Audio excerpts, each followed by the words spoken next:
This Amateur Radio Roundtable is brought to you in part by ICOM America. All right, good evening to everybody out there, especially those listening on shortwave radio station WBCQ on 5130. We welcome you. This is the Amateur Radio Roundtable. I'm Tom Medlin. Walter the Third is in the studio tonight helping us as he does on many different occasions. And for you guys that were watching right before the show started, you saw Walter the Fourth there, a pitcher at Xenia Scalps. And my producer says to take off the bottom line here. So, man, I'm glad I got a producer tonight. There we go. So, hey, we're going to have some fun tonight. We got a great guest, Emmett Hohensee, W0QH is with us tonight. But back to our listeners on WBCQ, if you are listening on shortwave tonight, you can also tune in to us on the web at w5kub.com. w5kub.com, you can watch the show, and you can also get in a chat room and chat with us, or maybe even call in on our phone line. We'll put the phone number up there a little later, and we really appreciate it. Hey, if you can, send us a signal report wherever you are. We've gotten signal reports from Costa Rica and from England. We'd love to hear from you. Let us know where you are and how you're hearing us tonight. For all you guys tuned in on the web tonight, thank you again for tuning in. And if we got any new people there, please look at the top of the menu where it says Facebook. Join our Facebook group. It's a great Facebook group. It shows all about our show, who our guests are going to be, what's going to be on this week. It's a great place just to post ham radio pictures and talk about anything. So we're going to get into the show here in just a minute. Again, for you newcomers, toward the end of the show, we will open up Hangout. Hangout is where we'll post a link in the chat room. If you click on that link, you can join the show. You can actually be on the show with us live. We can take up to 10 people at one time, and it's kind of like we're all sitting around a coffee table just talking. We talk about everything from ham radio to flying airplanes to colonoscopies. I mean, we talk about just about everything. Tonight we may talk baseball. How fast is your fastball? Upper 80s, right there, man. Upper 80s, and he's working on it. Probably it's going to be in the upper 90s here this summer. All right. So again, let's go to our guest tonight. Our guest speaker. That's going to be Emmett Hohensee, W0QH. Hey, Emmett, how you doing? How you doing, Tom? Good to see you again, man. Good. I thought you were going to wear a green shirt today. Well, you know what? I started to do that a while ago, but it looked so bad, and I didn't want everybody to think I was just, Well, I'd be just real all stupid. heads and arms. Yeah. I don't like that picture. Let me switch pictures here. Okay. Oh, yeah, that's better. All right. So, hey, you got several things. We're going to talk about 3 or 4 different things with you tonight, but you've been doing some interesting things, and where should we start? Well, one of the big things that we were going to... Cat stole the cushion off my chair. Way to go, Andy. Anyway, sorry, I was just reading a tweet or whatever that is on your bulletin board. Just wanted to make sure everything was working. A couple things I guess we're going to be talking about tonight is obviously introductions. We're going to talk about some of the drone work that I've been doing lately. And after that, we'll talk about your Cobweb. What do you think about that? Yeah, that'd be cool. Dig into it a little bit more theory. And then after that, we'll start talking about maintenance and what we really need to be doing right now, especially, some of us have already gone through a storm, a hurricane, tornadoes, all kinds of stuff. Plus, we've already started getting bad weather up in the northwest of the country, where people are already getting snow when they normally don't get snow. So those are all the things that I think will be, it'll pretty much fill us up for the night, I think. What do you think, Tom? Well, I think that's some good topics to talk about tonight. Now, we're not going to get too, well, we're going to, in about 2 weeks, we're going to have the show on the Cobweb. I think Martin will probably be with us. But basically there, I'm just going to talk about the things, and Walter will probably be with me. And we're going to talk about the things we learned and what not to do, and just kind of show everybody the process we went through from cutting the iron and welding to stretching wire and having failures and then starting over. And we're just going to show it, and then we'll get to the end product. So, but it's okay to talk about it tonight, and I think you probably got some modeling. I think you got some modeling. Yeah, I mean, it's not like we don't have a product that's exactly that. So yeah, well, it's probably a little better than what we've got, but again, you see, the idea, Tom, is that you did it. You experimented. You did what this hobby's all about. You beyond just playing with the radios, playing with the different modes, you got into the nuts and bolts of it, and you discovered some pretty cool things about the antenna. And that's the most important part, I think, of our hobby, is that, we should explore. It's not all about just, getting the QSOs and making all the contacts all the time. It's exploring on what we can do in our own little space to make things better. And honestly, I think you found something that I think you personally believe is a good product to have, to basically pull things in that you probably wouldn't have pulled in normally. But anyway, yeah, that's the Cobweb's a cool antenna. We call ours the Scout because we also build it for commercial purposes. We channelize it for what's called land mobile and some government type stuff, where the specific frequencies are cut for the specific whatever radio or whatever frequency plan they use. We cut the individual bands to their liking. They like it because it takes up so little space. Yeah, so, it does take up very little space. In fact, Farhan, my friend in India, says that they're all living in these apartment buildings and they don't have much space, and they really can't get on 40 meters in India because nobody has 66 feet to put an antenna up. And he's thinking, okay, this thing only requires 16 feet. So he says, this might work well in India. Right. Like I said, it's 1/4 the size. And then, for instance, on one of our products, with the Scout, we actually have a linear loaded element that it's just 1 foot larger than the one that you've got. And you have 40 meters, which a lot of people are really liking, especially for people who have HOAs where they can use an off-air antenna, but they can't use a ham radio antenna. Well, it kind of looks like a TV antenna if you really look at it, which, that's kind of cool. And in some cases, you can even put it in your attic, and that turns out to be quite a nice little benefit, I should say. Or you can hang clothes on it too. Oh yeah, that's but build it a little bit sturdier. Put a rotor on it, and you have a spin dryer. Yeah, you do. Well, hey, you've got a couple videos that you sent us. Yeah.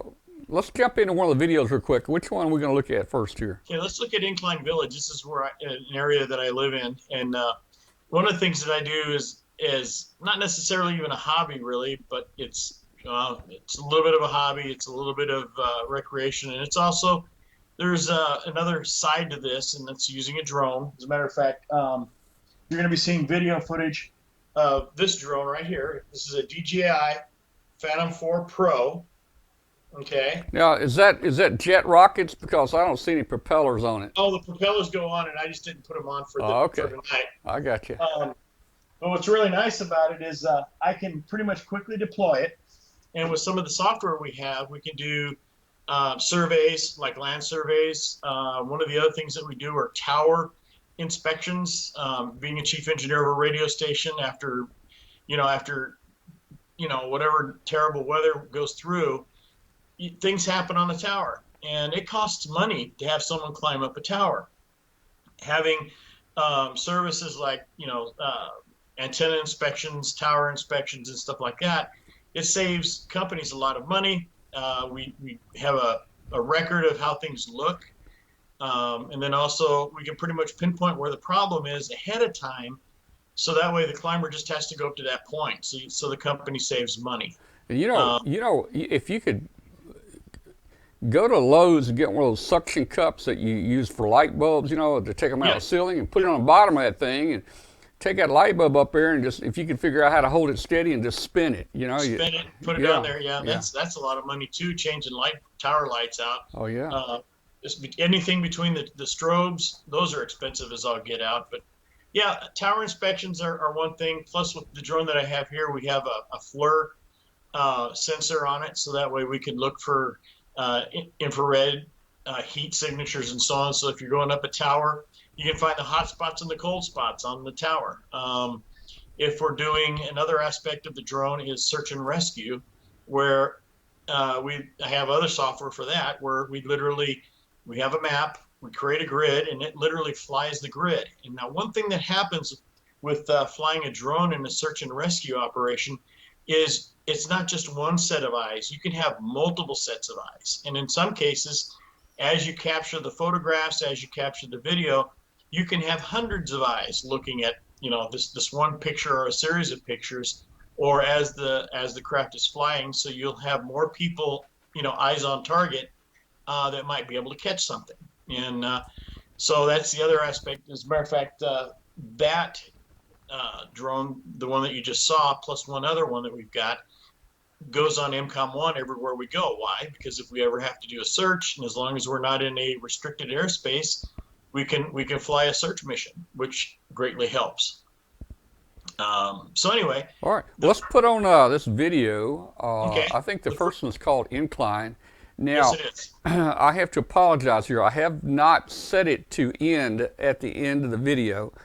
So if it keeps running, I'll try to stop it. Okay. Yell at me if you think it starts over. Okay. All right. All right. So here we go. This is called Incline 1. Incline 1. That's in the middle of it. Is that in the middle? Yeah. Okay. Okay. Good. So I know how to fix that. You're right. That is in the middle. Okay. So here we go. We're gonna go here, and then we're gonna go here. Hey, you got me with hair. Here we go. There you go. That's the start. Let me get your name off.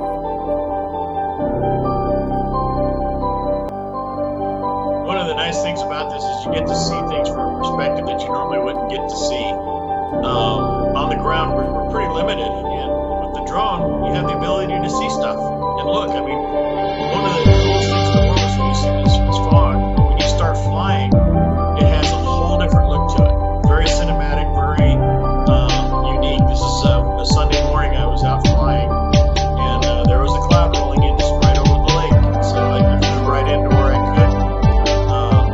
With the basic restrictions are is I have to be able to see where I'm going, so I couldn't fly into it. All right. Let me ask you. I know there's a lot of rules and regulations now about drones, but I can see great potential for this. You're out in the center of the lake. Could you actually put a fishing line on here and drag a hook? You know, I don't know if you can do that. I'll have to look up the regs on that. I guess you hope you don't catch a big one, right? Yeah, something like that, because it'll pull it right in. And the life expectancy as far as the drone, as far as flying on a set of batteries, is about 28 minutes at a charge. And you know, as you can see here, we got a little dam, and you can fly over the swimming area. We shoot these videos in 4K video, but when we posted them on the internet, we posted them at about 720p. So a lot of this video is breathtaking when you see it. The other thing that we also can do, I don't really do it, is commercial stuff where you have some property for sale, and that's over with. You have property for sale, and you want to list your property, and you can actually show it from a different perspective. And that's the other thing that I really like about the drones. And I think you've seen, here, I'm going to bring up a picture here and then share my screen. You get to see some spectacular, let me see, darn it, here we go. Share my screen. There we go. Do you see it now? There you go. Breathtaking sunsets. This is from above my house. The sun has already, crested the horizon, and it's just absolutely spectacular. I mean, you get to see things that you are absolutely awe-inspiring. Mm-hmm. Okay, stop sharing. Okay, the next video we have is, I think we did You got Paris, Texas? Paris, Texas.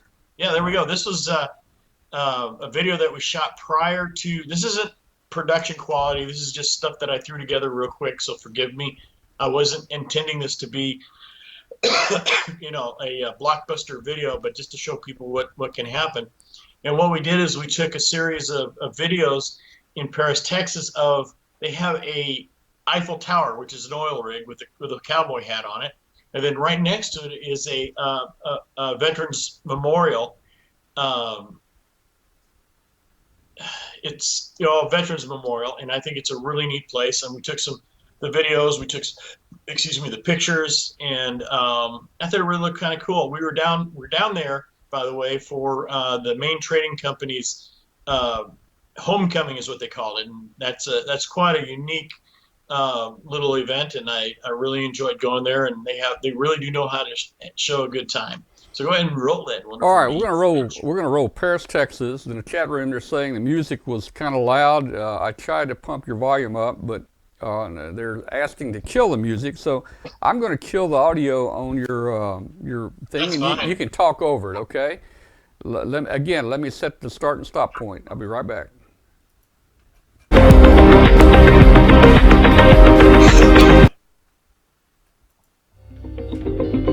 right, we should be.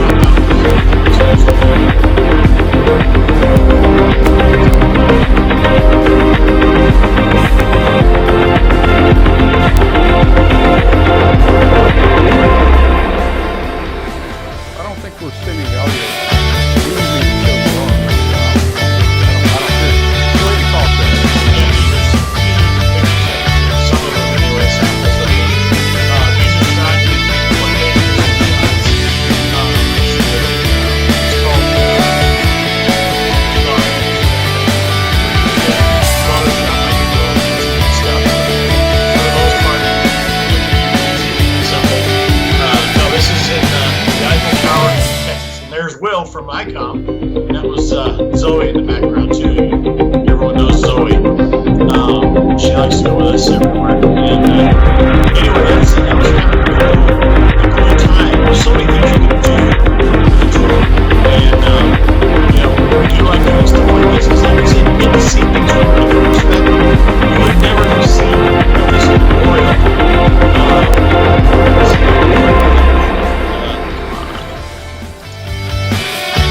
Share my screen here real quick. Yeah, the video's over. Okay, I tried to stop the audio from the video, but obviously it didn't stop. You got like 1, 2, 3 versions of yourself there, buddy. That's because that's the screen you've got pulled up. Okay, there we go. Plus, let's go ahead and zoom in a little bit. Now, what's really neat, this is where I just did a top perspective of everything, and you can see that this is architecturally, this is really cool. And you really wouldn't see it on the ground. And anyway, like I said, the one thing that the drone does is gives you a different perspective. And in the event we were looking for somebody, you'd have this big high-resolution photograph that you could use to do your search. And what's nice about that is when for instance, we are looking for a missing person or a thing or something, like an airplane that maybe has crashed, and we're trying to search a wooded area or an area that we just can't physically get to, but we can get the drone in there. You have the pictures, so you have lots of eyes, and people from different places can all find it at the same time. Now, the next one we've got is the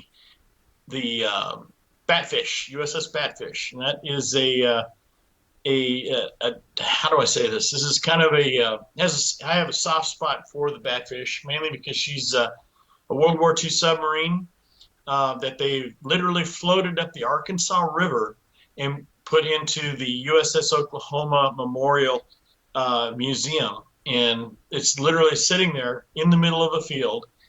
At night, the way it's lit, it looks like it's literally underway in the middle of a cornfield, which is now what state's this in? This is in Muskogee, Oklahoma. Oh, okay. All right. Now, if you were up in Kansas, you would have called it the Arkansas River, and we know that's not correct. Yeah, something like that. All right. So let me reset this one. I will try to stop, guys. I will try to stop the audio again. I had it muted. It said it was muted, but let me see what happens here. Hang on. Oh, I know why it didn't mute, because I didn't hit the go button after I muted it. I think this one will be okay. Here we go. So let me reset this first. Back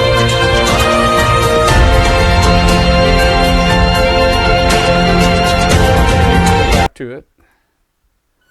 Here we go.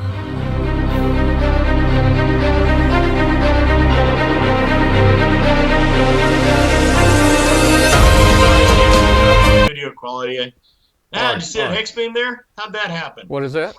Did you see the hex beam? Just kidding. Yeah. Okay. I did get the audio stopped. After I select the stop up here, I have to hit the go button. That's a cool picture there of the batfish. Thank you. That's the memorial. That's part of the memorial. They're constantly expanding. As a matter of fact, in December, the weekend of December 9th, we're going to be doing a tribute to Pearl Harbor, and we're going to have about 10 kids literally in the sub, operating from the sub for the entire weekend. Plus, we'll have people working in the museum itself, working from the USS Oklahoma Memorial. And I encourage all hams to, try and make contact with us. I don't know what frequency they're going to be on. There's Zoe on top of, that's right, my dog on the sub. I encourage people to make contact with them, because it's really exciting for the kids. They take it very seriously. The memorial and the remembrance of all the people who sacrificed so much during World War II, specifically during the bombing of Pearl Harbor. Has that started over yet? I can't tell.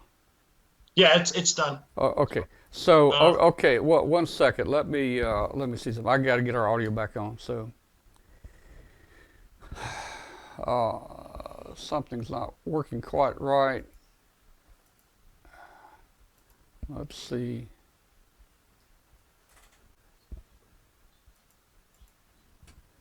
All right, mic test 1, 2, 3. I can hear you. Yeah, but we're not going out over the show. Let me try this. Let's see if we're going. Now we're going out over the show. Okay. All right. So you have to hit the stop button on the video audio. You have to hit the go button to make it go, and then you have to hit the other button to override all the other stuff. So I got it figured out right now. It's a 3-button sequence. Next time we do this, we'll be able to control the audio properly. Cool.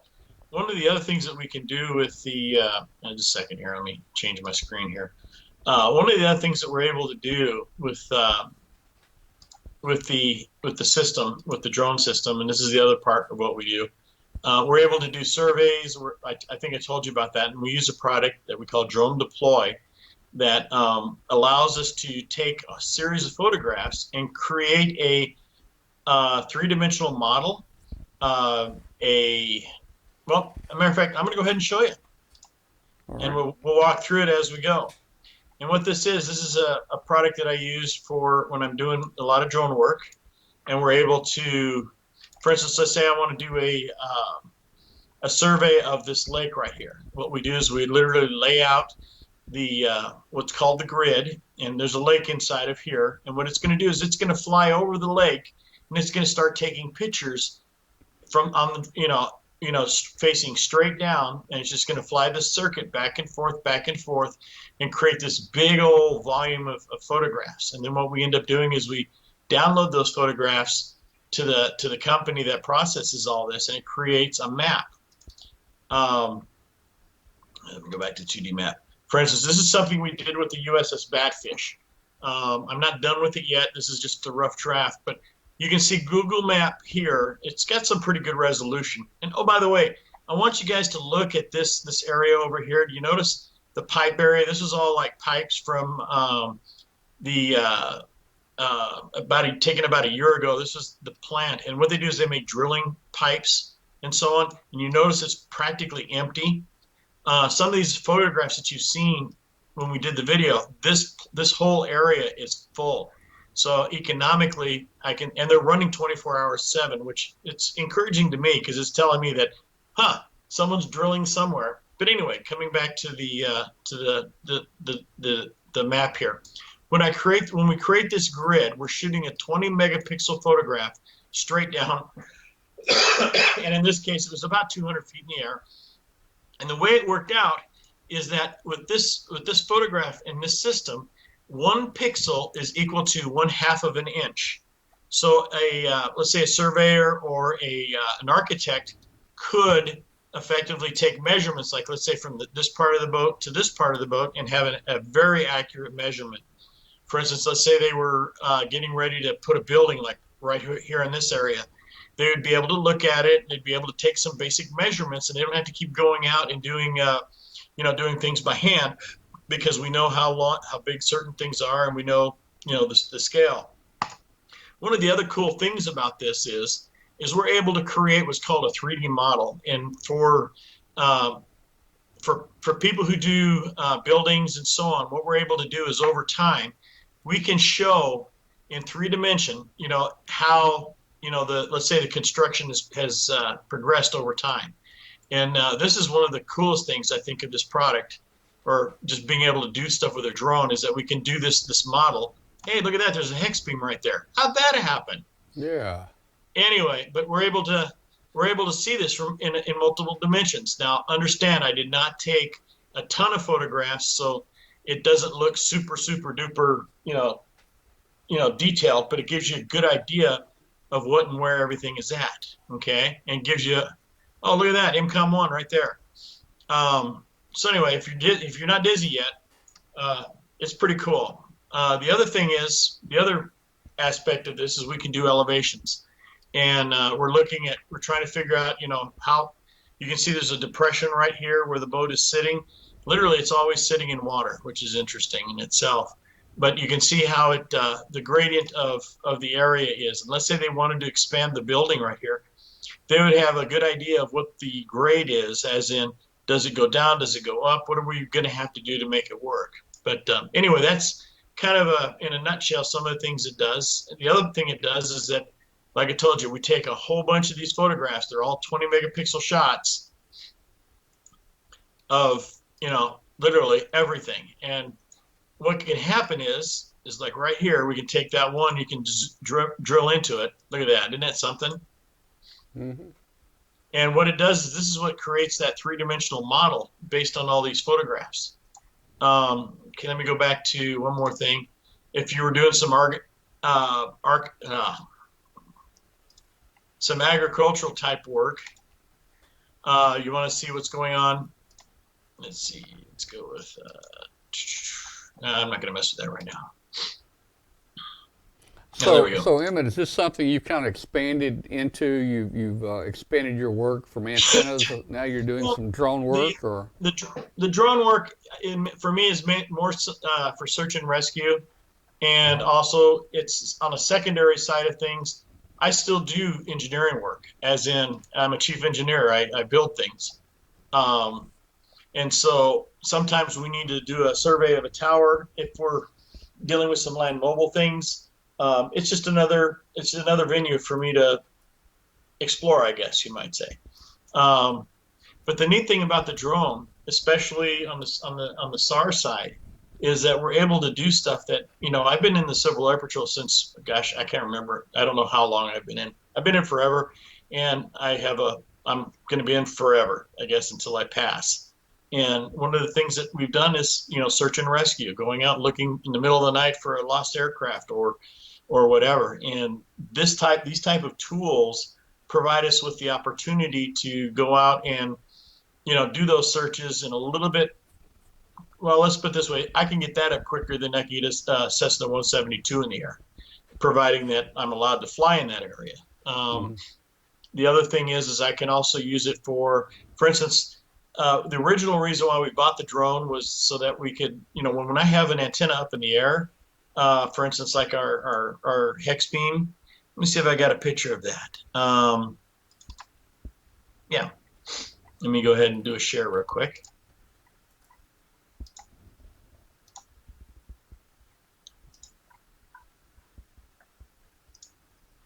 Okay, literally in many. There's Rochelle, by the way, and there's Heidi. That's the black German Shepherd, and there's Colorado, my son.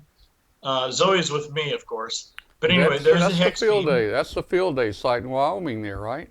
Yes, it is. All And right. this is the 6 meter hex beam that we had set up as well. Now, what I'm able to do is I'm also able to fly up to that to the to that antenna, and I can take a little bit closer inspection and things. So I'm able to how do I say it? When people are asking lots of questions about, can you see that? Yeah, yeah. This is field day. Oh, by the way, there's Dwayne, and there's Is that Katie. Katie? She's waving. Is that Katie out there? Yeah, she's the one that looks like a little pickle. Oh, okay. Um, anyway, we're able to fly around, take a look at the site, take a look at what's going on up here on the antenna. We're able to look at things from a different aspect. And then also another thing that's really kind of cool, um, there's an attachment to the back of the drone unit that is a dropping unit. So I could attach a string to it or a rope, and I could run that rope over trees and then drop it so that I could string my antenna up over the trees, which is kind of cool. Yeah. Close that one down. Let me see if I got another one for you real quick. Um, there you go. See, that's a little bit closer shot of the hex beam, and you see the linear loaded element right there? Right here, these yellow pieces. Yeah, yeah. I see it. That's the 40 meter linear loaded element. So you've got 40 meters, 20 meters, 17. Well, I only put for field day, we only did 50. We only did the bands that we needed to do. So it was 40, 20, 15, 10, and 6 was separate over here. But normally you'd have 40, 20, 17, 15, 12, 10, and 6 all in one antenna.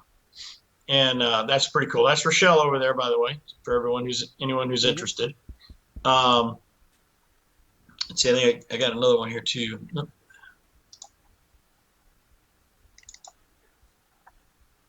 There we go. There you see the top view of it. You see the linear loaded elements. And like I said, it gives you perspective. It allows me to document things in a little bit different perspective than what you would normally expect. Mm-hmm. Okay, there I'm back again. Sorry. Okay, I'll stop sharing my screen for a few minutes.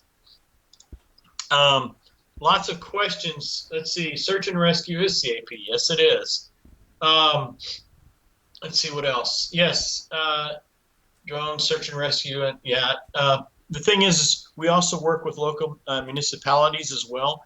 We have everyone's been building a lot of to-go kits and go kits, and I was just going to post real quick. This is Tom. You want to see my go kit real quick? Yeah, let me see it. Let me see it there. Okay, here you go. There's my go kit right there. Oh yeah, yeah. Okay, cool. That's the inside of MCOM 1, which is it's been kind of fun working with it since we got it. We've got the ICOM 7100, which is really nice because we can do VHF and UHF while we're driving. Of course, we have a Harris unit there. We have a Motorola there. That's our siren and PA system. Inside, we've got everything from mostly land mobile radios up here. We have two ICOM 5100s. We've also got the air band radio. We also have a marine radio. Plus, you have a couple Harris and a couple Motorola radios in the background. And these little stacks right back here,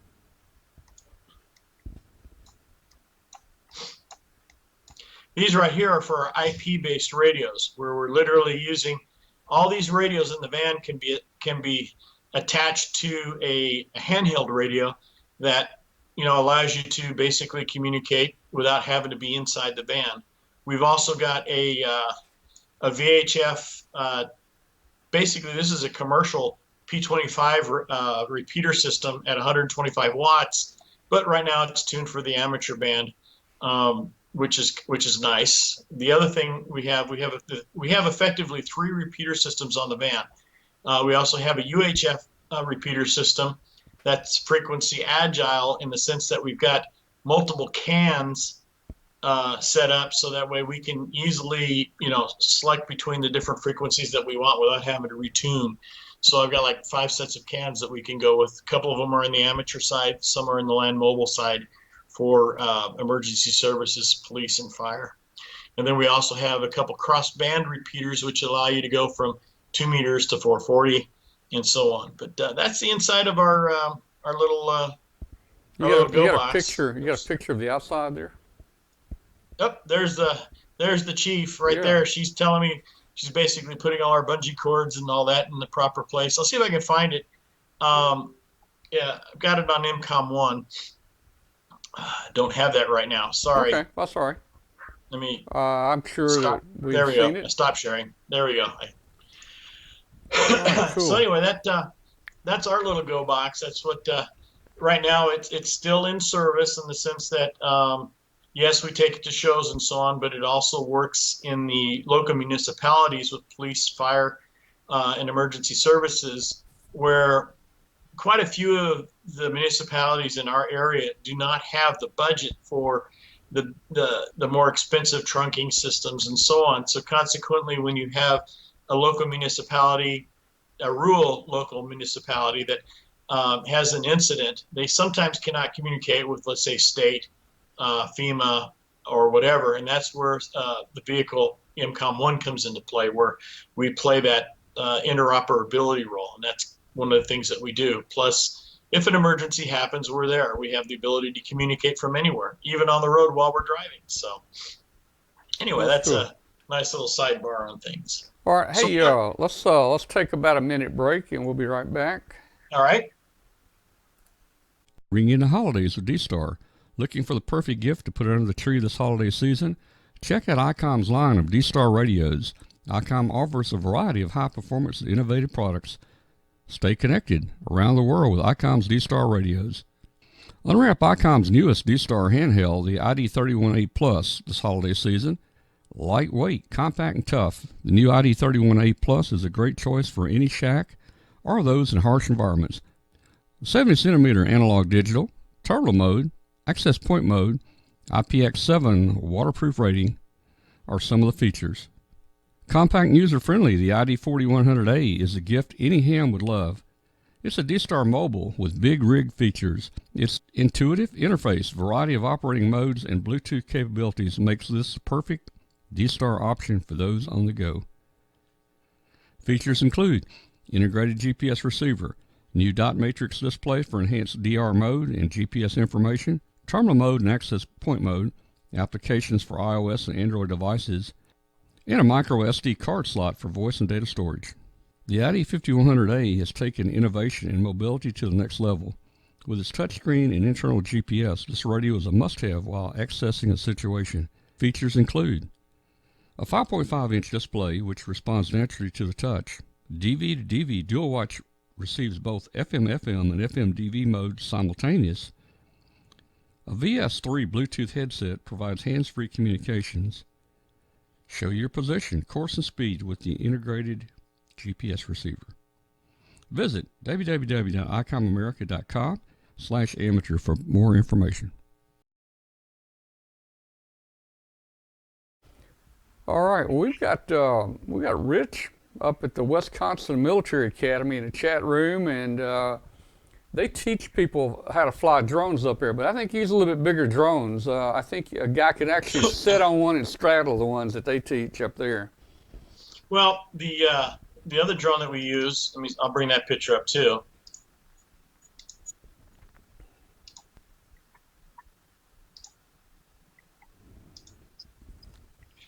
Right there, that is the DJI Inspire 2, and that's with the Zenmuse 7 camera.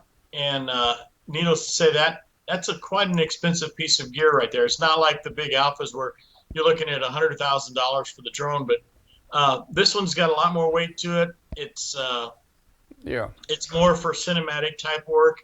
It's a friend of mine's unit that I can use when I need it, but it's a pretty cool thing. I took this picture, believe it or not, I took this with my with the with my DJ with my Phantom 4 Pro. We were flying parallel to each other, and I just rotated and took the shot, which I thought was All pretty right. cool. So here's a question. Yeah. Can you get insurance on these things like you can a car? Well, as a matter of fact, we do. Every time I fly, I have there's a product. There's a how do I say it? Stop sharing. There we go. Especially if I do any commercial work, I have up to $5 million in liability insurance. It also covers in case the drone malfunctions and crashes, causes any damage along the way. So yes, there is a way to insure the drones specifically. Yeah. If you buy like a DJI drone and you're not doing things professionally or commercially, you can purchase a 2-year. It's almost like with AT&T. If you have a cell phone and you pay like a little extra. Yeah, if you lose get the replaced. phone, if the phone breaks, they fix it or replace it. That's cool. And that's a pretty cool thing.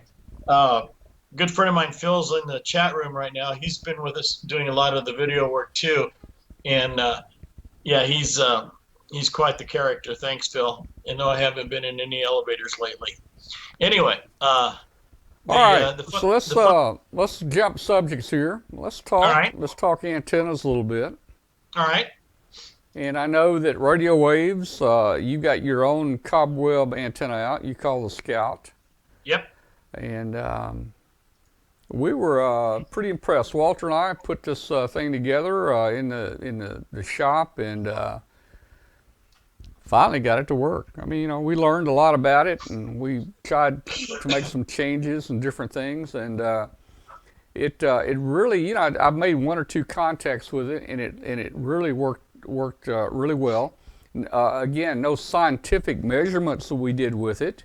We just wanted to do a general comparison with other antennas.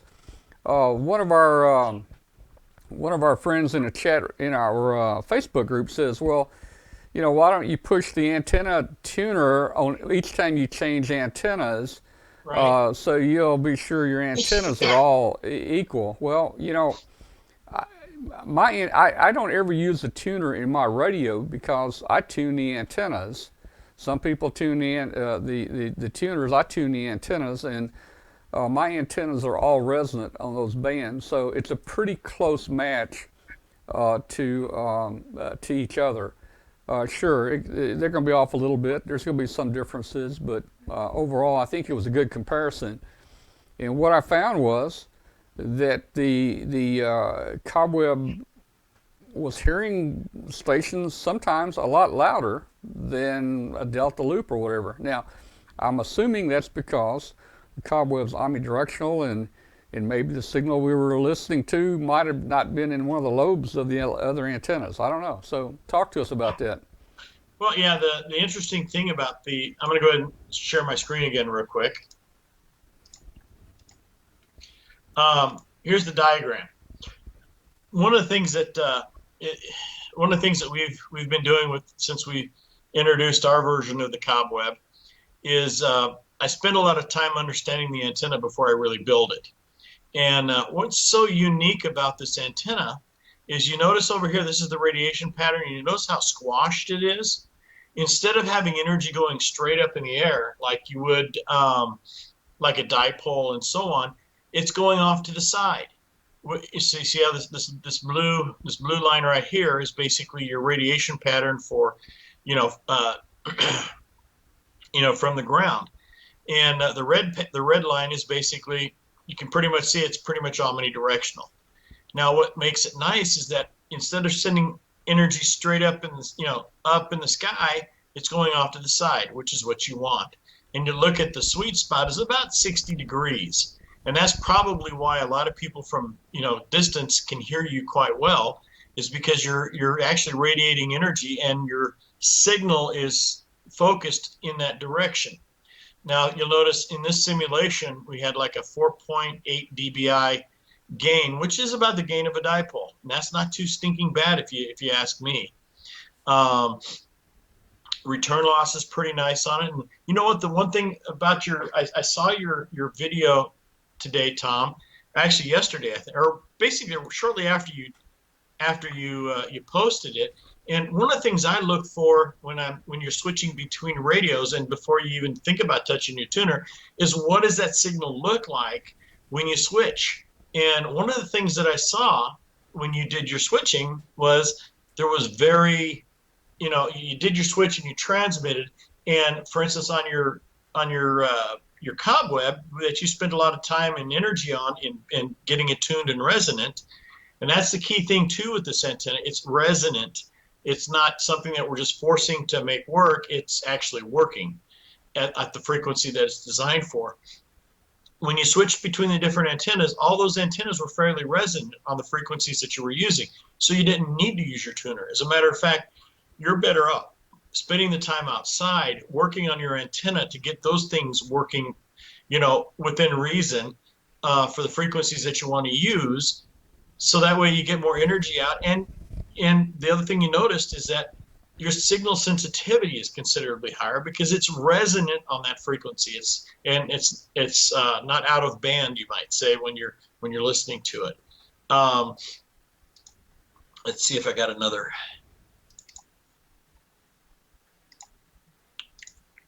This is the other thing I kind of like about the antenna too. By the way, here is. Let's see if I can get this out better. There we go. This is MCOM1, and instead of using the hex beam, we're using the Scout, and we're using the Scout at this was at Hamcation down in Florida, and it was kind of interesting. We'd taken down the Barrett antenna, and we put up the Scout in its place, and because it's omnidirectional, it makes for a very unique antenna. In other words, you can hear from all over the place. As a matter of fact, let me bring this picture up to you. This is at the Batfish again. And one year what we did is we literally had the Scout up and we had the hex beam up. And what we would do is we'd use the Scout, we would start calling CQ, CQ, CQ. And then as we noticed, more people from one given area communicating with us or attempting to contact us, we went ahead and switched over to the hex beam, where we rotated the hex beam in the direction that most of these signals were coming from, and we used that because we had a whole lot more gain in both directions. But what was really nice though is the Scout did exactly what it's supposed to do. It pops up, it gives you that omnidirectional signal. It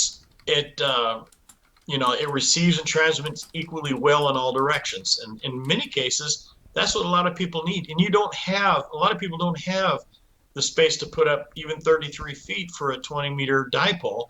So, but you may have 8 feet, which is about the size of your Cobweb, isn't it, Tom? Yeah, that's right. About 8 feet, 7 It's feet. about 8 feet, yeah. Mm-hmm. Now, the one thing that we've done too, let me see if I can find it. Darn it. We have got, there we go. This is a picture of a friend of mine in Florida. Oops. There you go. This is our Scout with a 40-meter add-on. And let me zoom in for you. There you go. The way he's got it set up is there we go. He's got his 2-meter 440 antenna in the center. He's got we've got the 40-meter linear loaded add-on. Now, one of the things that we discovered is instead of using the coils all the time, which a lot of people like to do, and there's nothing wrong with using coils, it's just that one of the things that you lose when you use a coil is that sensitivity. In other words, it doesn't have a tendency of capturing all the electromagnetic energy that's in the air, whereas these wires that are literally the length of your 40-meter antenna will do that. So you have almost the same gain on the receive side of this antenna for 40 meters as you would a standard 40-meter antenna. And then on the transmit side, it's still not as good as a full-size dipole, but guess what? You now have a 40-meter antenna in the space of that could almost fit in your attic, in about a 10-foot space. And here's here's a picture of the signal on 40 meters. Now it looks a little tight. Now the interesting thing is with a with a good auto coupler, like in the back of your 7300. Right. it'll bring in everything on the 40-meter band, which is nice. And Tom, the one thing I'm really impressed with is that you've done so much work on that Cobweb. You discovered it's not an easy thing to build, but it's a fun thing to build. And once you built it, once you tuned it, it became a really good performer for you. Yeah, it did. People are asking about, the matching and so forth there. We wound a ballon. Here it is. Here's a picture of the ballon that we wound. It's using two toroids, and it's using RG316 coax as the windings. And what it is, the way this works, there's two toroids with two parallel windings each. And to make a long story short, if you think of just one of those ferrites with a double winding of coax, each piece of coax has 50 ohms each. If you parallel those two pieces of coax, 50 and 50 parallel, it gives you 25 ohms. You build a second one, and you parallel those two pieces of coax, and 50 and 50 parallel, it gives you 25. And then on one end you put them in, you parallel them again. 25 and 25 gives you 12 and a half, and on the other end you put them in series, which gives you 25 and 25 gives you 50 ohms, and that's exactly how we matched the 12 and a half ohm in that antenna. Walter and I did try using the other approach without a ballon to use the double, like speaker wire with shorting on the wire as like a T-match, but it was heavy. Plus we had a lot of trouble. We never got it where we wanted it. It becomes quite unwieldy. Yeah, I understand. Yeah. And yeah, you guys did a good job on the balun, by the way, and you got the concept down. And to me, that's what this hobby's all about: is learning and exploring, and doing these kind of things. But unfortunately, not everybody has the time to build this. That's why we build them for you. Yeah, but yeah, and another thing, we did this as an experiment. We didn't do this as a long-term antenna, because this PVC, I used that thin wall PVC, not the Schedule 40, but the thin. So it's a lot lighter. This PVC, over time, I'm sure the sun is going to probably crack it, the wind's going to crack it, and so forth, and it's going to deteriorate. So but it's probably not going to stay up. The thing is this was for you, was a proof of concept, and you did it, and it works. Yeah, this was kind of like, that's what's so cool about it. Let's put it together, let's make it work. And we found too that once we got those wires fixed at specific places, we originally had those wires taped with duct tape. We had so much duct tape all over us and all over the floor, we were going crazy. But we originally had these wires duct taped to the pipe, just trying to get some spacing, and I think either it would come loose or we'd move it, get it in the wrong place, and we were always having issues. Things weren't very stable. But once I drilled the holes and we pulled that wire through the holes and made everything mechanically stable, the antenna became stable, and then it's just a matter of fine-tuning it. There it is laying on the ground out there, and here it is after Walter and I pulled it up in a tree. It's up probably about 40 feet right there. We just threw a rope over a limb up there and just pulled it up in the air. So that's a great idea. So, I like that. I've got some limbs out in my backyard, very clear limbs that are upward to 90 feet high, with clearing under them. We could actually go up higher if we wanted to, but I think a Cobweb works pretty well at 35, 40 feet.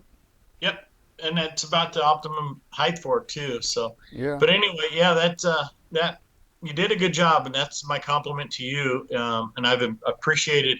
It's been fun watching you go through this, because honestly, you've experienced a lot of the stuff we experienced when we first start doing stuff. There you go. That's some of our scouts in production. And yeah, one of the questions is what is the balun? It's how do I say this? Oops, Did I just disconnect us? No, you're still on. You're still there. Where am I? You're still there. Trying to find you. Well, I'm there. Don't hang up, but we're there. I'm not going to. I'm just trying to. Can you still see me and all that? I'm seeing you. You're on your desktop right now. You need to you need to quit sharing. Oh, I'm seeing an internet problem. We may be experiencing an internet problem like we had earlier. You stop sharing and see if you come back. Well, I just lost the Skype. There we go. We're back. Okay. All right. So they're asking about the Balaam again. Again, that's it right there. It was pretty simple to build. The instructions that we used were out on the internet, and in theory, I was supposed to be able to take a 12.5 ohm resistor across that and hook my antenna analyzer to it, and I was supposed to see a good match, but no, it wasn't there. It wasn't. It was a little disappointing. It was not there, and I thought. The thing is it won't. Yeah, and I thought, okay, let's put it in a real life situation. Let's put it on some wire and get it up, and maybe it'll act different. And man, I mean, I'm looking at, and we added 6 meters to this Cobweb, and let me tell you, we got the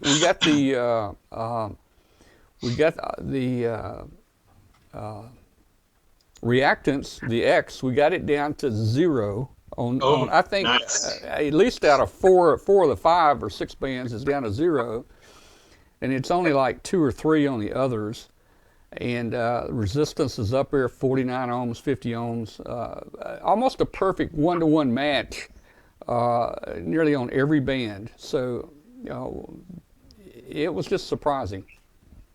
Yeah, and that's just it. It's small, it's compact, and it works.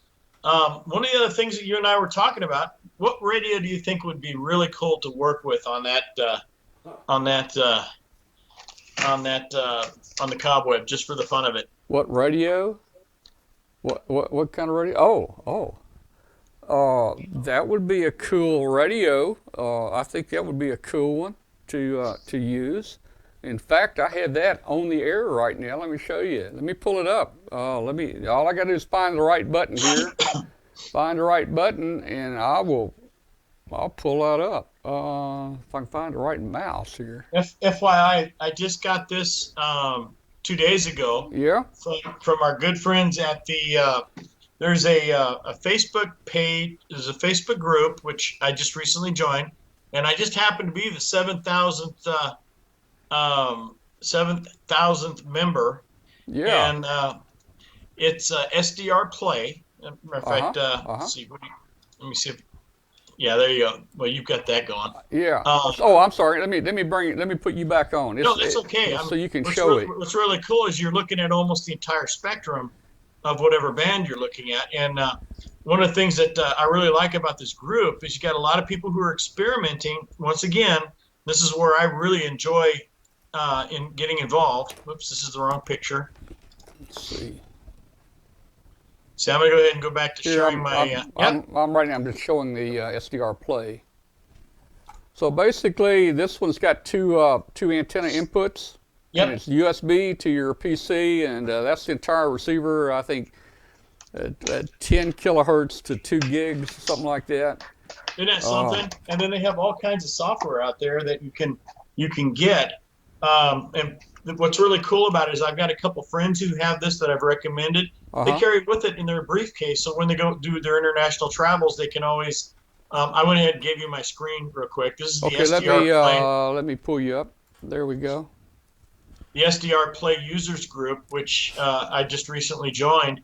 When I became the 7,000th member, I won the RSQ2, and this is going to be a project that with my son and me, or myself, we're going to be going through and exploring with stop sharing with several high school kids and some scouts. What can we hear? And of course, Emmett, when he gets something new to play with, what does he do? He comes up with new goodies.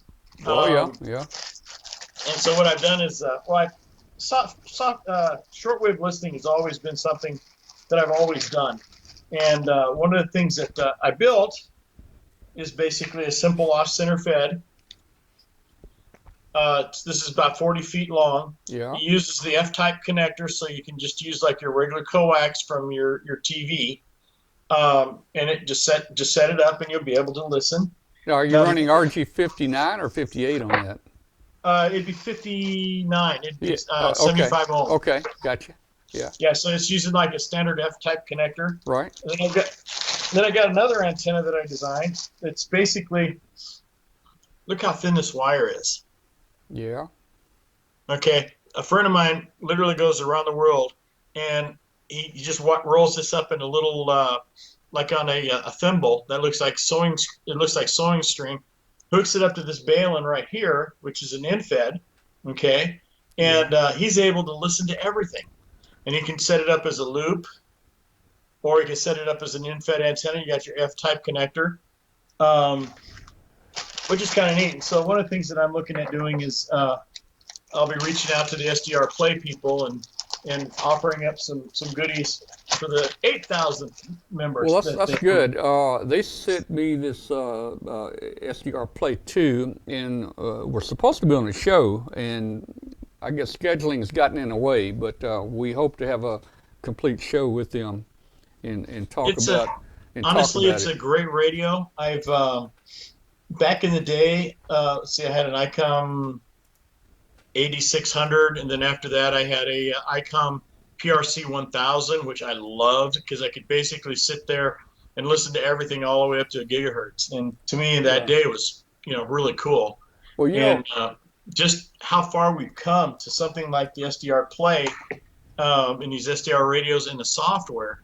I mean, there's just so many things for people to do. You can write software, you can design, hardware for it. You can design antennas. I mean, it makes it fun. That's what I really like about it. Well, this thing is kind of neat. I haven't learned it all yet, but you open all these different windows up. You've got you can have A and B VFOs, and of course you can select your filters. Your filters over here. This is your waterfall down here. I guess your scope here. Yeah. This is a close up over here on the left of the scope. It narrows it down. I can open up another window by clicking here. Let's see. There's record. I can click that one there. It opens up a record. So this is a record. If I hear something on I want to keep, I can just hit the record button. Well, it's not just the one frequency. You can actually record the spectrum as long as you have the bandwidth on your storage device, which is really cool. And I think it's set at 10 megs wide right now. I think. It's going from 3.6 to. But it's pretty cool that you can capture a spectrum. Yeah. So it's got a lot. All of the different filters, and you can. It's just a neat SDR receiver. It's really cool. And we're going to have a whole show on that probably one night. Cool. Well, guess what, Tom? It's 9 o'clock. Yeah. Okay. Well, hey, we ate up all our time again. We packed a lot in here. Hey, let me make an announcement here. Matt Ford is in the chat room. KF5JRP just got his general license, so. Everybody give Matt a big hand. He's got his general license. Let's see if I can give him a hand here. Let's see, I think I can do that.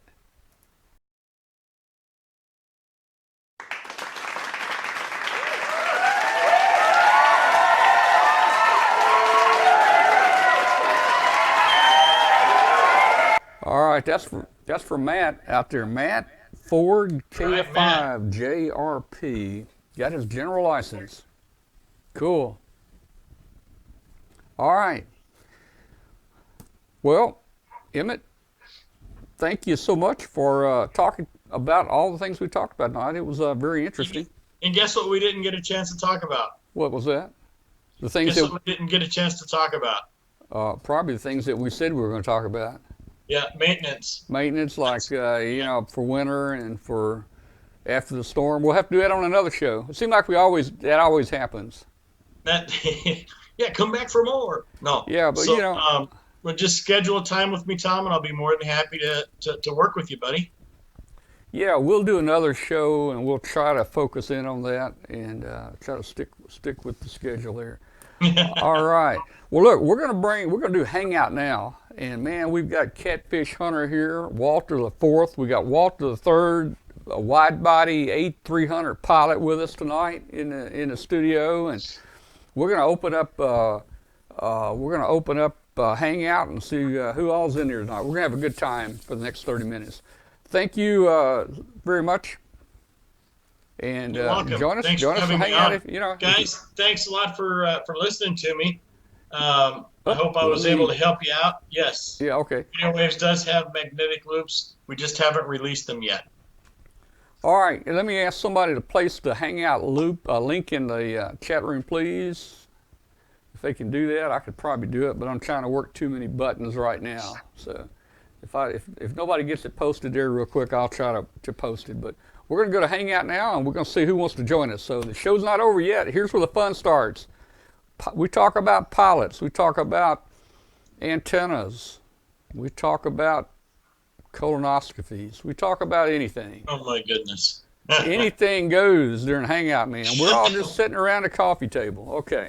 Well, Tom, thank you very much. I got to get going. I've got antennas to build tomorrow. All right. We'll see you. Good night. All right. Have a good one. Thanks a lot, everybody. 7-3. Good night. All right. Okay. All right. Let's see what we can do here. Let me see if I can get Hangout going. Let's see if anybody's going to join us in Hangout tonight. Man, we might talk about baseball tonight.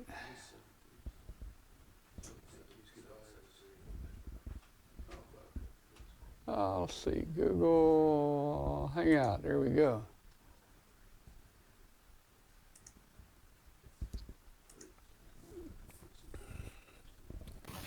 Let's see who we got here. We got Douglas in there. Douglas is always in there. Hello, Douglas. Let me get you on here, Douglas. There's Douglas. How are you? There's Douglas. Who else we got in here? Let's see, we got Roy's in there. I don't see Roy's picture. Come on, guys, click that link. Join us. Click the link. We need some more people in here. There's Roy. I'm going to copy this link. I'm going to copy the link right here and paste it again. Click on that link right there and you can join us, guys. This is embarrassing. I only see 2 people in Hangout right now. Walter, you going to bring a chair on over here? You guys, see if you can lift that chair over. Maybe I can get it over there. I'm going to scoot over a little bit. What's that? Or just move it. We're going to try to get a chair back here, and Walter can join us back here. Walter can. That's fine. Throw that chair. Oh, well, okay. It's going to be a little low, but that's fine. I mean, we can. Walter the Fourth can sit in the low chair. He's awful tall, so he can sit in it, and he can scoot in between us here. All right, look at there. You got through, and you didn't trip on any wires or anything. All right. All right, so, all right, let's see who we got. It's free and installs in seconds. What is that? What's free and installs in seconds? I don't know what you're talking about. Creditreport.com, maybe. I don't know, man. I mean, let me see if I can get a better, wider picture of us here, guys. Let me see if I can do this. Oh. Hey, Tom. Yeah, hey, how you doing here? How you doing? How you doing? And I want to say hey to Walter Four over there. Oh, here we go. I'm gonna. How you doing? I'm gonna put us right. I'm gonna put us right like that. Let's see. There we go. That'll work a little bit, I guess. Maybe I'll make this a little smaller. Hang on. Yeah. Hey, Bill, shouldn't you be shoveling snow? All right. Let's see. What's going on here? All right. So we got Bill. We got Bill up in Bill's up in Massachusetts on. Roy, you're up what in Washington? Oregon. Oregon. Well, Washington, Oregon, you're about the same, right? Right next door. Yeah, it's real close. And let's see, we got Doug. I forget where Doug is. Where are you, I'm Doug? in Arkansas. Oh, that's right, Arkansas. We're in Arkansas. Damascus. Damascus. Okay, all right. Where's that? Well, I've heard of it. Where's Damascus? Oh, you don't have a mic. Here. There, I'll take it right there. We gotta get Catfish Hunter. We gotta get him a. Take this Hey, mic Doug, right where's there. Damascus? Hold that mic right there. You know where Greenbrier, Arkansas is? Oh man, no, we know where Little Rock is. Well, I'm north of Little Yeah, Rock. yeah, I do know where Greenbrier is. It's on right off of 49, isn't it? Greenbrier's on 49. In Greenbrier between I-40 and Fayetteville. That's it. The only thing I know is I-40 going through Arkansas. Yeah. Well, hey, Doug, that's my hometown. I was born and raised over in northeast Arkansas, a little town called Wilson, Arkansas, right on the Mississippi River. Went to school over at Arkansas Tech over in Russellville. That's about halfway between Little Rock and Fayetteville, or Little Rock and Fort Smith, I should say. So I'm kind of familiar with Arkansas. That's where the nuclear plant is. The nuclear plant's over there. Used to be stories with, two-headed cows and all that. Now, I was over there for years. I never saw a two-headed cow over there, though. Any two-headed deer? No. My microphone. So, VA1 DWG said they had snow flurries today. Snow flurry. We had snow flurries right now, guys. Look at there, guys. We got snow flurries going here tonight. It is it's cold here, man. It's cold. The wind's blowing. Yeah, Bill, can you come shovel the snow for us? You got all the experience. What? I'll drive my 4x4 pickup truck down there with the plow. I'll take care of you. Okay, is it gas operated? Your snow blower? I just hope they don't. Call me a commercial vehicle on the. They won't. Nah, you'll be okay. You'll be all right. You'll be all right. All right, let's talk baseball a minute. Let's talk baseball. Let's talk about Walter, SDR. No. Oh, wait, we got I a new have to ask person. Walter We've back there. got a new person. I see a new person. Let's see who that is. Mike. No, Mike? Who is Mike? Mike. Hey, Mike. Yes, sir. How you doing, Mike? I'm doing well. Now, Mike, what's your call? I'm Mike from SDR Play. KD2 Oh, SDR Play. Okay, Mike. Hey, Mike. Hey, guys, we're still waiting on you guys. When you get time, we're gonna have a whole show. Our schedules are all. It's a nightmare right now. I know they are. I know. Yeah. But hey, we're here. Just contact me when you guys have some time, and I know what it's like here. Yeah. Good evening, everyone. So, Mike, this is the first time I've seen you There's in. Mike too. There's a Mike. Yeah, there's the Ooper. He's a Youper. There's the Mike, the Ooper. Boy, I missed the end of that broadcast. I had to put the dog out for a walk, and I come back in, and Emmett's gone, and you guys are in a hangout. Well, you always miss the good part. We gave away a 1999 Cadillac last Tuesday, and you weren't here.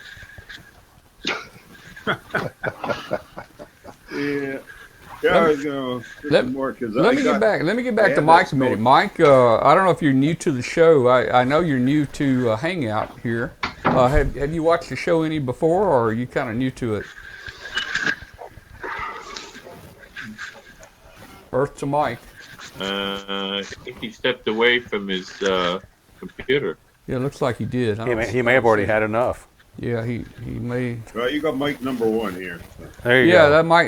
You're number one. That's Mike number two. So Mike #1, did you drag the dog around in the snow? Well, actually, most of our snow is melted right now, so we'll have to get some more. Okay. It's scattered now. Oh, well, good. You can have ours. Yeah. Yeah. We'll probably get pretty big snow here. I'm guessing about Maybe a quarter of an inch. maybe February 1st. Well, Yeah. you guys, what's that? We might Quarter inch? get- That's we might been get a a- blizzard for you guys. We may get a Oh, quarter. it is. We may get a quarter of an inch. These people around here are not good drivers to start with. Yeah, boy, I tell you You what, let it get a little bit of Oh, snow God. like that, and man, holy when cow, we it's get, awful. When we get a quarter-inch of snow, I mean that's pretty tough because I'm it'll hearing stick. feedback. Living in Virginia. It'll stick around. It's gridlock. Around the Washington there. The people down there, I swear, if it snows, you stay the heck off the road, take the subway, especially if they get those, what do they call them? It has a diplomat license plate. You get within 5 feet of that car, they'll slam the brakes on. So it's best to just take the subway. Wow. Well, hey, when we get that big snow, that quarter-inch, the bad thing about it, it stays so long here. Boy, it stays what, Maybe 4 hours? overnight, maybe overnight. We have had Well, one I stay. did have I had the Sunday night, what we call up here, as you call it, a Yooper accident with my truck on Sunday night. You had an accident? Uh-oh. That's called hitting a deer. You hit a deer? Yeah, I hit a deer squaring around with my truck there. What? Sunday Let me ask you: did the deer cross where it says deer crossing? Yeah, he wasn't paying attention to the deer crossing sign. Well, so. he's liable then. How Because hard? they put those signs up specifically at certain intervals where Exactly. deer can Oh, yeah. cross. How hard did you have to swerve to hit it? You don't swerve. Well, let me Yeah. ask you a question. Did you take it home to eat it? Yeah, I never did find it. It was dark and I couldn't see where. Yeah. I don't even know where it landed up Yeah. to. Check the the truck grill. was drivable, but no. The first thing I've taught people in law enforcement in my years is you do not swerve to miss an animal. That is when you go off the road, you hit the tree, you hit the ditch, you hit the rock wall, and you get killed. Oh no, we swerved to hit them so we get something to eat. Yeah, Well, Tennessee. roadkill's another Tennessee. thing, Tennessee's got a law. They passed a law where it's legal. It's legal Roadkill, to yeah. take roadkill Yeah. home. I think. This Yeah. one here, I just came over the hill, and it was standing in the middle. It wasn't even running back and forth. It was just standing there, just time to see it turn its head, look at me, and I went, "Oh gosh darn it!" Well, I guess that ain't quite what I said. But, So let me ask you: was a lot of damage done, like to the deer? mine was about $2,600, but it's a 2004 Ram Dodge. Yeah, Oh, I ran into Lord. it Oh no. with my VFO that I built in. man. When I put the 9851 in, Yep. I knocked off a SMB capacitor right there. Well, that's cool. I built a VFO with that same board there, and it really works well. Well, the capacitor 14 got knocked off when I was putting it in, Yeah. not VFO. Well, let me bring Walter. We're gonna bring Walter the fourth in. This is the first time he's been with us. Let's talk baseball a minute now. Walter, you got your Yeah, I mic want to back know there. about You got your mic. ERAs. Let's see what the boy has to say. I mean, hey, don't you guys think he looks like Catfish Hunter? For Well- you guys Sit that up here. you guys that know That's okay. Catfish. The pitcher. Yeah, he's a pitcher too, and you know what? He didn't even know who Catfish Hunter was. That's before his time. He didn't know who Catfish Hunter was, but I think he looks kind of like Catfish Hunter there, to tell you the truth. Well,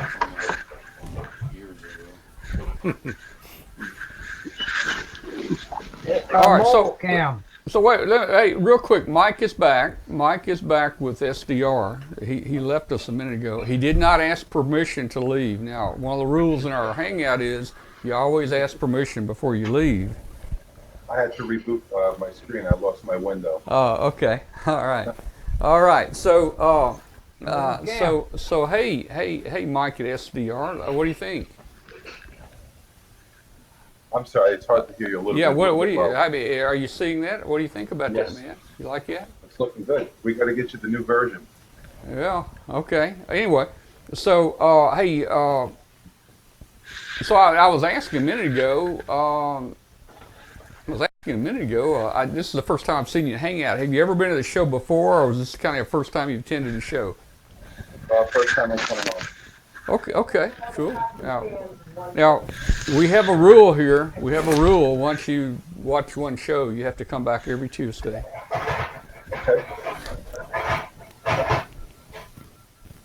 let's talk baseball a minute. We got Walter the fourth here. Walter, you're a baseball pitcher.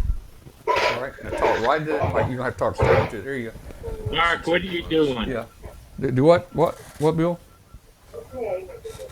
Mark is banging dishes or something. They're making a noise. All right, Mark, quit banging dishes. That's 3 demerits for you.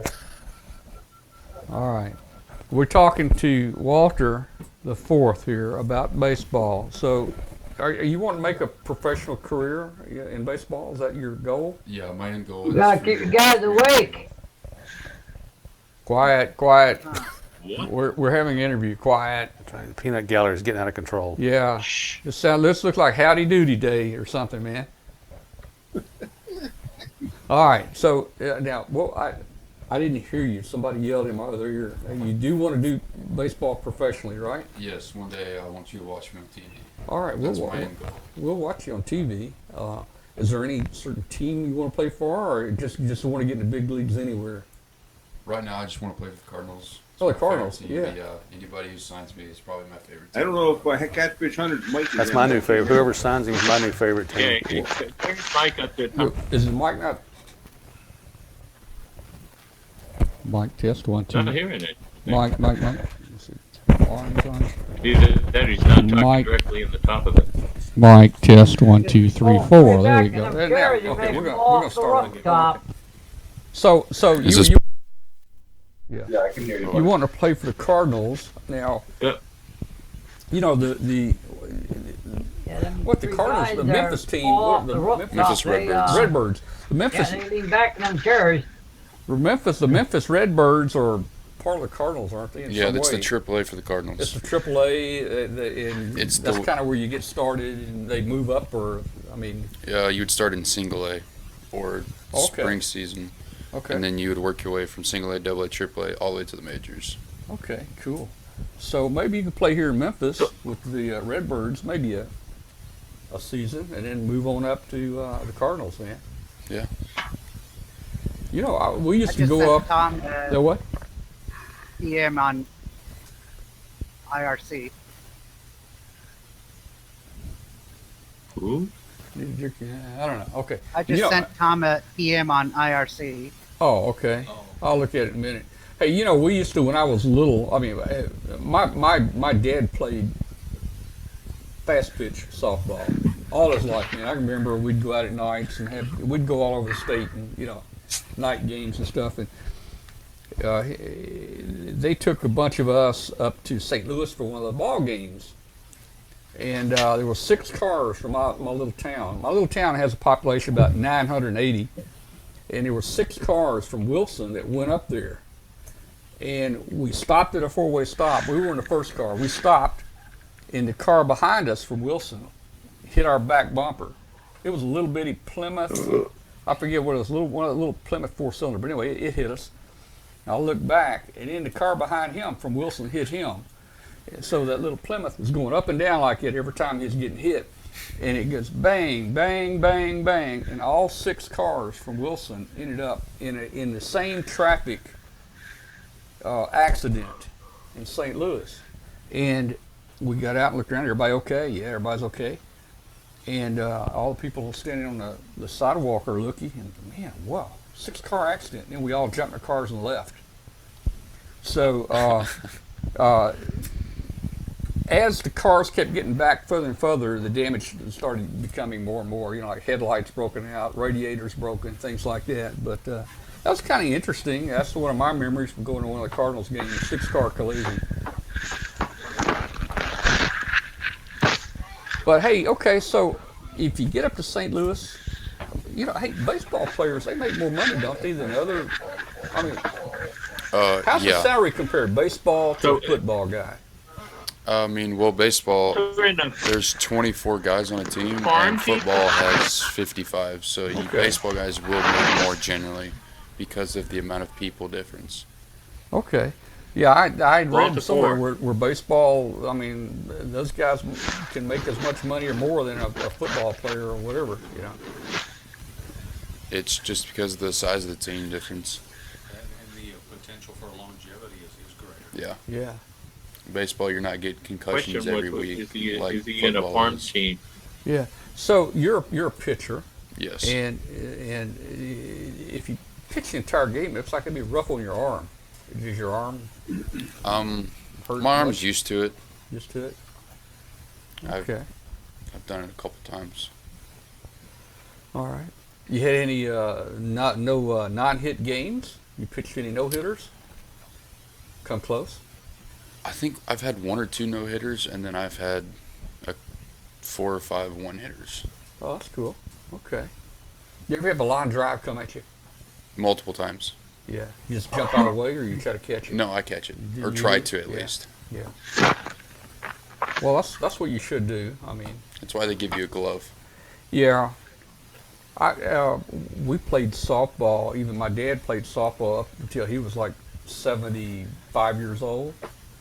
And we'd have these church leagues and stuff, and we'd play, and we'd go places and play. And I played on a team. And I think last time I played, I was playing at second. Last time the ball took a really nice bounce. Hit you in the It lip. hit me right in the lip, and it cut me right there. And so I had to go to the hospital there, and Kathy went with me, and she about fainted. I think they put her in a room. They put Kathy in a room, and they just put a few stitches inside and a few outside, and I went back to the game. It was still going on. I think I even finished playing, but it's bad when that ball jumps like that. Man.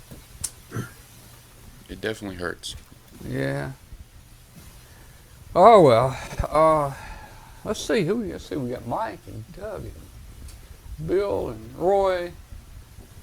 All right. Hey, Bill. Mike. Let me ask Mike up there, the Ooper. Mike up in the Ooper. Did you play baseball or anything when you were a kid? Oh, you tell me your mic is. I'm picking up very strong. Were you asking me? Mike test. Oh, Mike You have to test. mute on him, I think. That's better when you hold it there. I guess. Yeah, but wait a minute. Mike test 1, 2, 3. Well, you know what? I'll just turn it up a little bit like that right there. I was saying, Mike, did you play any baseball or anything when you were growing up? No, I don't. I didn't play any baseball, but I do play hockey. I play league hockey. So that's my game. In the senior league, since I'm 68 years old, I don't chase young kids around on the ice anymore. Well, hockey, that's where you get to get in fights all the time, isn't it? Well, that's when a hockey game breaks out. I mean, that's what you... Push against the boards, yeah. Is there a rule? It's supposed to be like one fight every... do I have quarters in hockey? It's Yeah, three no, you periods. got Or 3 periods? But, 3 periods? 3 20-minute periods. Y'all have you're supposed to have 3 fights a game, I think. Well, not in our league, our senior league. Yeah, we try to avoid that. Our league is there's no hitting or checking allowed because we're all old and we want to get up in the next morning, the next day. So, have you ever been Yeah, put in don't a... want y'all getting hurt. You ever been put in a penalty box? Oh, in the sin bin? I don't know what it's called. I thought it was a penalty box. Is that what it is? Yeah. What'd you do? Somebody, trip somebody, yeah. Tripping. You're tripping. High sticking. But every once in a while, when you play hockey, it's bound to happen. 2 guys might get a little ticked off at each other, and one for high sticking or another, they retaliate. And every once in a while, 2 guys get tossed out of the rink for the rest of the game. So, hey, when you get thrown in the sin box or whatever, how long you have to stay in there? Well, in our game, it's a couple minutes. Yeah. Oh, that's not long. I mean, Depends on the foul. oh, you have players different have level to file of fouls. Well, it depends on the penalty, right? I mean, Yeah. 3 minutes. 2 minutes. Tripping is 3 or 4 minutes. Yeah, High sticking our is particular 3 or league 4 will minutes. give So you you 3 just- minutes. If you just take the stick and whack him across the throat on purpose. I mean, You're ejected for the game Yeah. and probably the rest of the season. oh, really? Okay. Yeah, well, then you go play for one of the Then you go play in the Canadian teams. League. You go play with the big team. Then yeah, do all that. Yeah. Man. Oh, gee. Well, you Well, have to put your ice skates on, Tom, and get out on the ice. I've never skated. I got me some rollerblades once, and over at my other home, I skated some down the street. But Well, the one thing that's different with hockey is anybody can go out and play some baseball, basketball, soccer, whatever. But if you don't know how to ice skate in the first place, you're not going to get out in the rink. well, that's true, and statement. I know I wouldn't be able to ice. Now, if I could get would it be legal to have a special pair of ice skates made that had 2 blades on each shoe? Would that be legal? Those are called training skates. Do they make those? They make them? Ask Mike. You know more than I would. Do they, Mike? Yeah. Do they actually make those? They're training skates, but I haven't seen those in years and years. I didn't know they made them, man. Really? They just Y'all put don't them in play in regular those? skates when they're very young and just get them right out in the ice. Well, yeah, okay. Let me just take another step, man. Okay, you got an ice skate, and you got 2 little bitty blades on the sides that kind of come down like training wheels. You know, that they don't quite touch. You know, they only touch when you kind of They help rock your a little bit. balance. You help with the balance, man. Hey, if that has not been invented, I think there would be a good market for that. Well, they for the kids, they got this little stand they put in front of them on the ice, and they hold onto that and skate around with that for balance. So that we can give you one of those. I probably wouldn't do too good. Is that kind of like a tried, walker? let me tell you, man, I tried a water ski once, and the guy was going to teach me, and this boat had a sidearm. It was a friend of mine. It had an iron side. It had an arm off the side. Boom. A boom. Okay, it had a boom, and, you know, ropes and everything. And, you know, he just, you know, I never really did very much skiing. And, of course, that's family. You know, family, you know, I mean, I don't know. Hey, let me tell you another water story about family, man. My brother-in-law, they had him on a tube. He was I don't know if he's strapped in or tied, I don't know. But anyway, he was on a tube, you know, and they were pulling him with a boat. Yeah, you hold on to Okay, he's holding on. They pulled him with the boat, and somehow that tube kept going. It kept going underwater with him, you know. I've had that happen a couple Okay, times. it'd go underwater with him, Thanks, and Dad. he was about to drown him. And he'd come up, and his wife was looking out the back of the boat, you know, and he was yelling, you know, stop, stop. And she thought he was yelling, you know, I'm having fun, let's go, give it some more gas. But he was yelling, stop, and he said they about drowned him. Oh, Tom, Yeah. I missed. Who is the lad sitting there with you with Volky? I missed the. Right here, Yeah. this guy? You might have seen him on a couple times. That is my father. Yeah, this is what. Fourth. Okay. And he's I don't know if you tuned in, when you tuned in, but baseball pitcher, Xenia Scouts. Okay. Oh man, okay, so we've talked about. I ruptured my ear tubing. You ruptured what? Ruptured my eardrum tubing. Eardrum. Yeah. Wow. It's a dangerous sport. Yeah. Well, it was for my brother-in-law. They about drowned him. They kept pulling him under.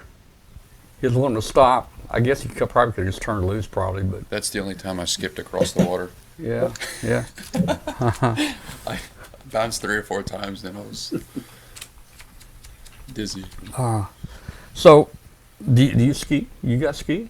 Walter, you go out on a lake a lot, don't you? You got a Yeah. boat. I skied a lot as a kid. Yeah.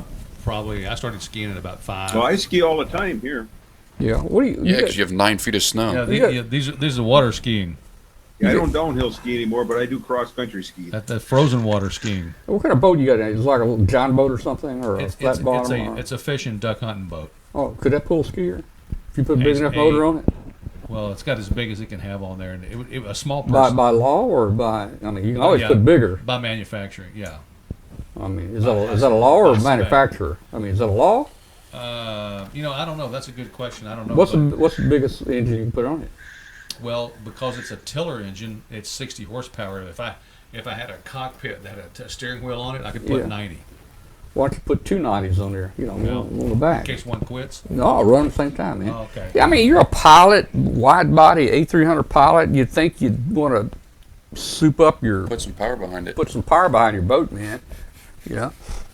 I've never caught fish at 70 miles an hour. Oh man. Hey, I got some videos where fish are just jumping in the boat, man. It's about to kill the people.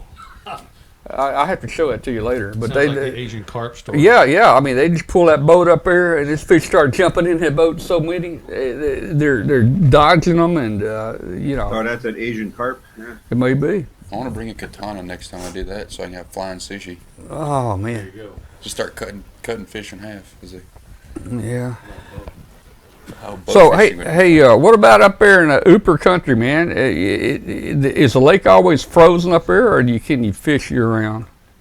Well, Lake Superior hasn't frozen over in the last couple of years right now. Oh, it hadn't. No. Well. But there has been times when Lake Superior has frozen pretty well. Hey, over, man, have you ever gone out there? You ever gone out there in a lake and drilled you a hole in there and put your little building over it? Well, ice I don't fishing. do that. Yeah, the ice fishing. You don't do that? No. Well, I'm saying I'm allergic to fish, so I can't fish. But Oh. I see these guys out in the lakes all the time with their sitting on their bucket and fish, and I go, no, that's not for me. Yeah. If I did fish, it would be on a sunny afternoon on the shore bank laying somewhere. Wow. Well, guys, it's 9:40 almost. I think we're going to call it quits for the night. We had a good time with everybody. Enjoyed it. And anybody got anything? Anybody got anything? There, and then talking about that scout, because that's what I'm running, is that RadioWavz scout that I've got up about 30 feet. His scout there, so I'm happy. Oh, with it. okay. You're happy with it? Okay. Yeah, no, I did not get the 40 meter attachment for it because I'm also running the RadioWavz 40 meter double bazooka, so I didn't need to put the 40 meter adapter on up there. That would make it a little larger. Maybe it might take the sides from 8 feet to maybe 16 feet. I don't know. Probably about 16 feet per side. Yeah, I like it. No, I don't need any rotor. It's omnidirection. I can. Yep. And it tunes really nice, and I don't know, the signals just quiet down when I go switch to that thing. What we'll do in about 2 weeks, we're going to have a show, and Walter and I, we're going to talk about it. We're going to show you how we built it and all the messes we made and how we started over twice and and what we learned from it.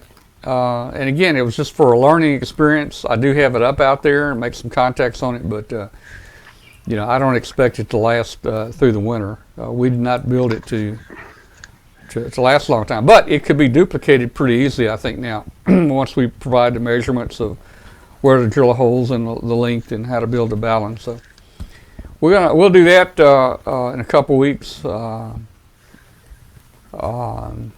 So we're getting out of here, guys. Good night to everybody. Wait. What? Hey, Tom. Hold on a second. I wanted to ask the fourth there. Yeah. What his ERA is? What's the what? My ERA is earned on average, so it's how many runs I give up per night. It's close to 0. Close to 0. Well, you get somewhere to start, you know. Close. Don't worry about it. You get somewhere to start. Close to 0. So I don't know, man. What that number? Should that number be about 10 or 11 or 12 or? I guess the closer to 0 is best, right? The lower the better. Yeah. So one would be I gave up That one worked. run per 9 innings. Yeah.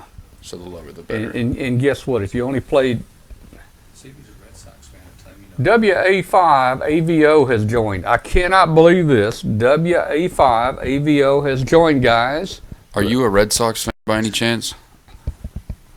A Red Sox? I am. Oh, no. Bill. But look. Yeah. Do you know?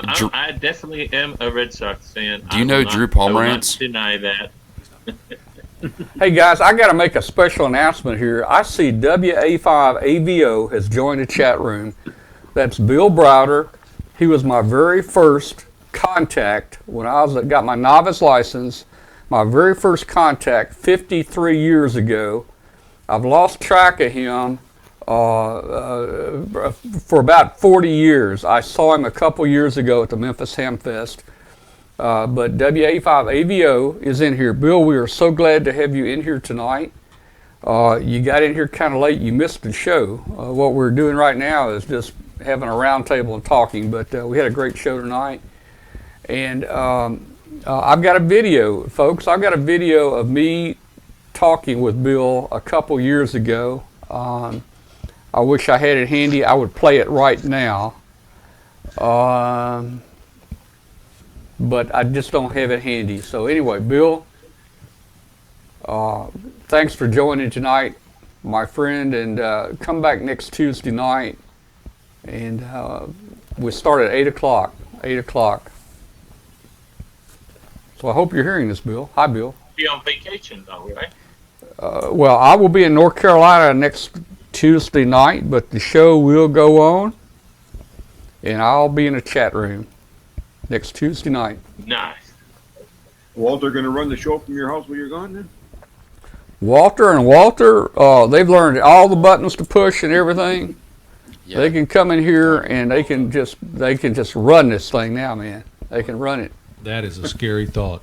You know, I mean, if this guy can fly a wide-body jet, he should be able to press the buttons here and make There's the plenty show. of buttons in a jet. Yeah, there are. I mean, you know. Okay.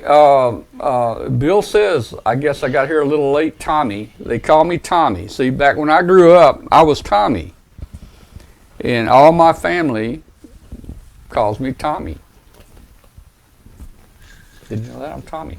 Are we family? Can we call you Tom? You can call me Tommy if you want to. Sorry doing Mr. Mom work. I will try to do better next time. 73s. God bless. Okay. God bless you too, Bill.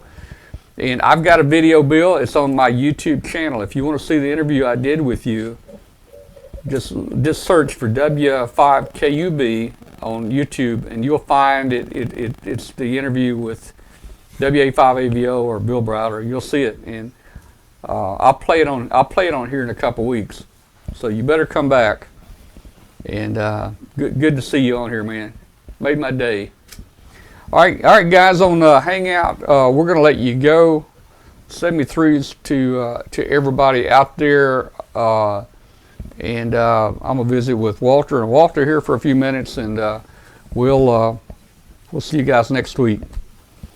Yep, it's going on 11 o'clock here, so I think I'm going to call it a night too. 73 to all. All right, good night, All all. right. 7-3. Good night, everybody. See you in a Good couple night. weeks. 73 Good from Michigan's Upper Peninsula. All right. Happy Thanksgiving to Good night, everybody. Good night. Okay, so now we're back. Well, we're back in our. I don't know if Bill tuned in. Bill, let me show you our studio real quick. This is Studio A right here. We're in Studio 8. Walter, you got to sit down. Your head's cut off. Uh-oh. Sit down, Walter. Wouldn't be the first time. Sit down. Too tall. You're too tall for the studio. Sorry. So this is a Studio A right here. This is Studio A, and here's our New York studio. We're going to switch to it. So there we are, our New York studio right there. And Bill, you probably never seen this before. I can take you behind the scenes. So here we are back in the main area back here where the control room. And hey, just check this little monitor out right there. You'll see us on there. Look at that, man. See this little monitor? And let's see what else we got. That's my ham shack right there. Well, I wish it was. I think it's Bill's handshake. Yeah, it might be. There's my ham shack right there, and there's my workbench. My workbench back there. So, anyway, Bill, good to see you, man. Good night, Bill. See you later, man. Glad you figured out how to get in the chat room. 73s to you, and we'll see you guys later. And let me see. I got one little thing I put on here. Oh, where's my cat? Where's my? I was gonna put something on here for Bill. I don't see it.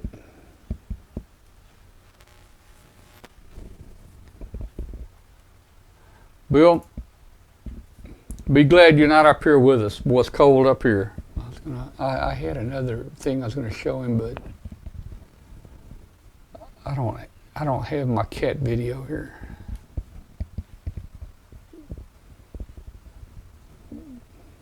Don't have it. Okay. All right, guys. Good night to everybody. We'll see you next week. Have fun.